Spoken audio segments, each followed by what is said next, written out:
नमस्कार दोस्तों, आप सुन रहे हैं सफ़ेद चादर। कल आपने जैसा कि सुना था कि किशन अपनी भाई और पत्नी के साथ मेला जाता है और वहाँ पर उसके पुराने दुश्मन लाखा से बहस छिड़ जाती है। वो बहस हाथापाई में बदल जाती है और उसके बाद अब आगे किशन की मौत के बाद बहुत बड़ा गहरा घाव लगा था राधा को। कहते हैं ना कि कभी कभी दुख इतना गहरा होता है कि आंसू भी सूख जाते हैं। किशन के जाने के बाद राधा के घर का हर कोना खाली लगने लगा था, लेकिन इस कहानी का असली मोड़ तो अब आने वाला था। किशन की चिता की राख अभी तक ठंडी नहीं हुई थी। घर में हर कोई खामोश था। राघव आंगन में चुपचाप बैठा था। उसकी आंखें लाल थीं, पर उसने एक भी आंसू नहीं बहाया। राधा मन की आवाज में कहती है, अब मैं अकेली कैसे रहूंगी? मेरे बच्चों का क्या होगा? तभी गांव की पंचायत का बुलावा आता है और सभी लोग पंचों के पास पहुंचते हैं पंचायत भवन में। तभी एक पंच तेज स्वर में बोलता है, सब लोग सुन लें, आज दोपहर में पंचायत होगी। किशन की मौत के बाद राधा का भविष्य तय करना जरूरी है। सब लोग चले जाते हैं। उसके बाद दोपहर का इंतजार करते हैं। जैसे ही दोपहर होती है, सब लोग इकट्ठा होने लगते हैं। ये वही पंचायत थी जो गांव के बड़े से बड़े फैसले का ठेका लिया करती थी। पंचायत का माहौल कुछ ऐसा था कि मुखिया कहता है, राधा विधवा है, जवान है, छोटे छोटे बच्चे हैं।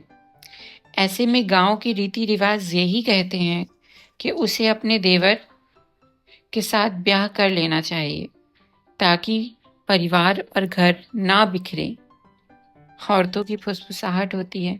सभी कहती हैं, हाँ ये ठीक रहेगा, देवर ही तो असली सहारा होता है। राघव मन की आवाज में दर्द से बोलता है, भाई की जगह मैं, ये कैसे हो सकता है? भाभी तो मेरे लिए माँ जैसी है।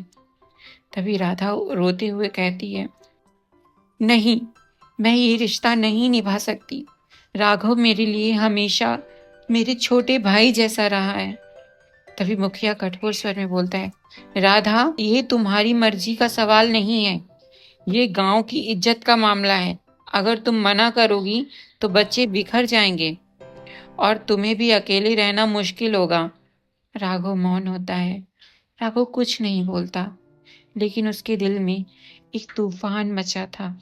वो जानता था कि ये शादी मजबूरी है, लेकिन अगर उसने शादी से इनकार किया तो राधा की जिंदगी नरक बन जाती। फिर क्या, अगले दिन गांव के बीचों बीच सबके सामने एक सफेद चादर राधा के सर पर डाल दी जाती है। ये शादी की चादर थी, लेकिन राधा को लग रहा था जैसे उसकी जिंदगी का ये सबसे भारी बोझ है। राधा मन की आवाज में कहती है, ये सफेद चादर है, पर मेरे लिए ये मैली है। ना तो इसमें प्यार है और ना इच्छा, बस मजबूरी है। फिर क्या, दोनों की शादी हो जाती है। मुखिया कहता है, अब से राघव और राधा पति पत्नी है। राघव, अब तुम्हारी जिम्मेदारी है कि इस घर का और बच्चों का ध्यान रखने की। राघव धीरे से राधा की ओर देखते हुए बोलता है, मैं वादा करता हूँ कि मैं आपको और बच्चों को कभी अकेला नहीं छोड़ूंगा। इस तरह इनका रिश्ता मजबूरी से शुरू होता है, लेकिन अब क्या होगा आगे? क्या इस मजबूरी भरे रिश्ते में मोहब्बत अपनी जगह बना पाएगी? जानने के लिए सुनिए सफेद चादर।